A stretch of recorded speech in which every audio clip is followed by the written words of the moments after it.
अहाँसँ जीवन प्रेम अनुभूतिक वस्तु अछि से तऽ बुझा गेल। आइ दूर देश में रहैत एक दोसरा प्रति अतेक समर्पण, अतेक चिंता, अतेक ध्यान लगैत अछि जेना दिवा स्वप्न में छी। बेर बेर कटैत छी बिट्ठू अपन देहक अनेक ठामक चाम के, मुदा दर्द तऽ सब ठाम करिते अछि। क्षुद्र मोन सदैव शंकालु बनल रहैत अछि। मुदा अहाँ पर जे हमर विश्वास अछि से कहैत अछि सब किछु उचिते घटित भऽ रहल अछि, निर्विघ्न, लगातार, सांसक भीतर बाहर 24x7 जकाँ।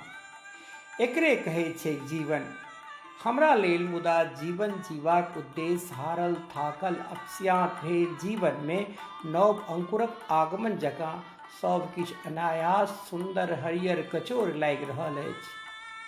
अहाँ उत्स छी हमर नव रचना, नव योजना, नव काजक अदम्य शक्ति। हमर सब बात बिना कहने बुझैत छी अहाँ। यह थिक अपन सभक टेलीपैथी, यह थिक अपन सभक टेलीपैथी।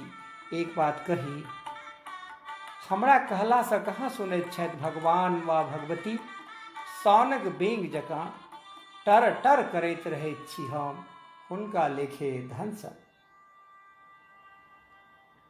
हमहूँ ताकि लेने छी एक मध्यस्थ अपन आ भगवानक बीच।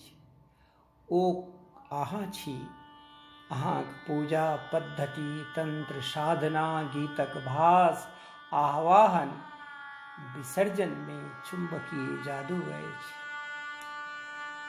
अहाँसँ होइत रहैत छनि देव पितरक सदैव जीवंत कम्युनिकेशन, आ ओहि में दोगे दने सेन्हिया जाइ छी हम। हमरा आर की चाही। जीवनक दुपहिया अहिना चलैत रहए निर्विघ्न। किंचित हमर जीवनक यह छल उद्देश्य जे पूर्ण भेल जा रहल अछि।